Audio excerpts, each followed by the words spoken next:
Welcome back to What Arty Noobs for General Disturbance. This is an M36 Jackson. It's a Tier 6 American tank destroyer.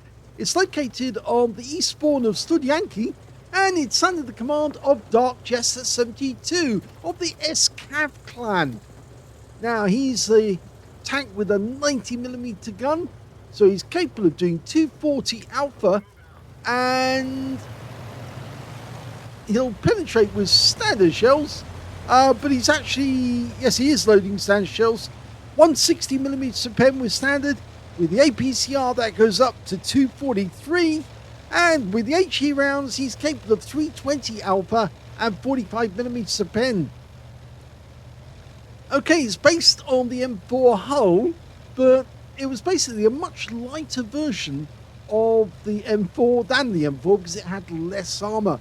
It's in fact an M10 hull with a 90mm main gun. He just got spotted. There's somebody in a light tank, saw him. Well, of course, the Americans realized they needed a tank destroyer which actually had more power so they could deal with the Panthers.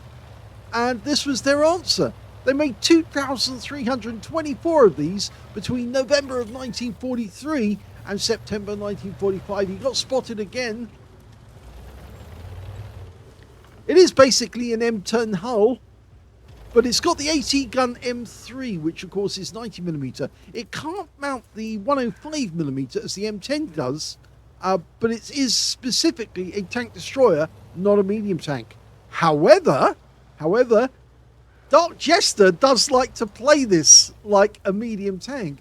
And in fact, I've known other people who do the same. Oh, he got hit by the enemy Hellcat, and that was a 90mm round. And it did do 280 hit points of damage, so he got a high roll on us. Now, the armor's not great. 114mm on the front of the hull, and 76 on the front of the turret. 25mm everywhere else.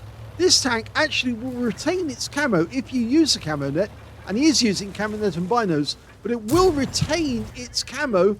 Oh, and he blocked a shot there, so that was probably into the tracks. So it will retain its camo if you're just adjusting, and that's who was spotting him. Yes, and he got revenge on the Gabbler, but he did take one round from him as well. And he's now bouncing rounds from a Hellcat. Oh, he takes out the Gabbler destroyer for 224 with his next shot. Very well played, but that Hellcat's still there. He's on that corner. Okay, he's trying to fire down the line of sight, expecting that Hellcat's probably still there. It should be remembered they did make one Hellcat with a 90mm gun, but the rest of them didn't have it. And so, in the game, it should be that the Hellcat only carries the 76mm.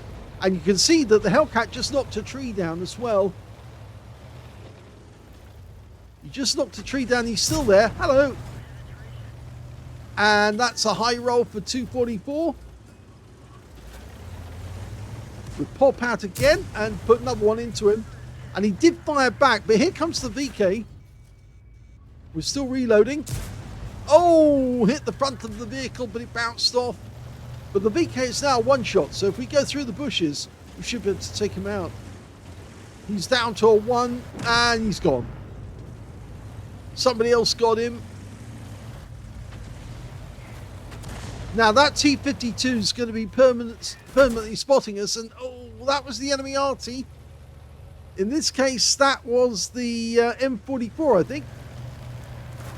They do have an SU-122A, but he doesn't work. He doesn't react very quickly compared to the compared to the M44. Now he might be that side.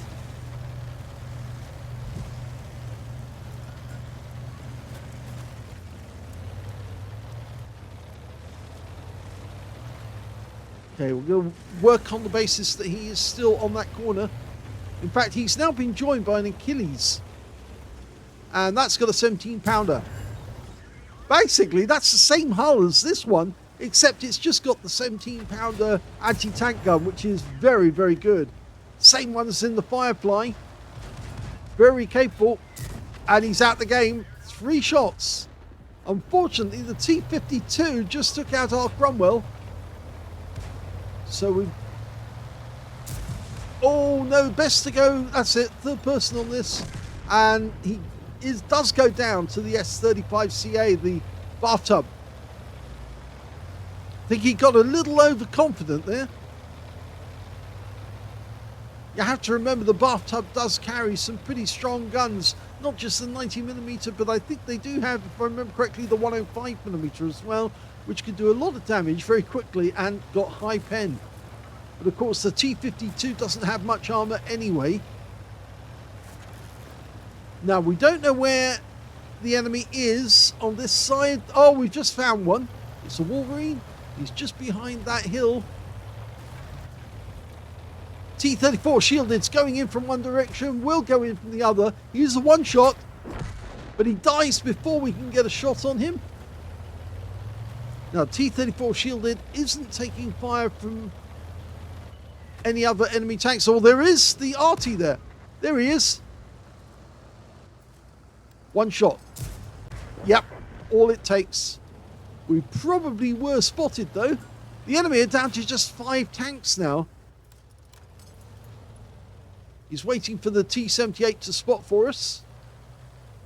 There he goes.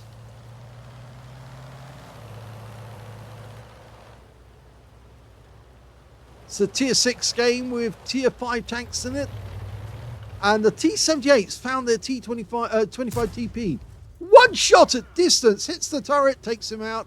Now, can we get around into this Cromwell? It is the Cromwell B as well. That's the premium one. Not much to go on.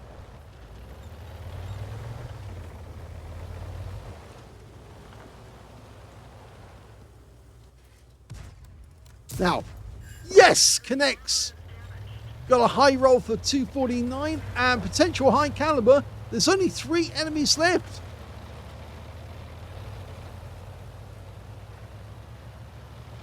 Yes, so Darkjester is actually playing this like a medium tank. Not so much a tank destroyer, but he is shooting at some long-range targets. Fires one at the M44, goes down in the end to our T-78 with a 90mm. And that's basically, a T-78 is, of course, as you know, basically this turret, but on a chaffy hull instead. There's the enemy T-78. Let it settle. That's it. Looked like it was a hit, but... Okay, we're loaded. Blind firing down the line of sight. There's only one enemy left. It's this T-78, but we can't see him. He just killed our bishop as well. But our Leopard and S-35 are closing in on him.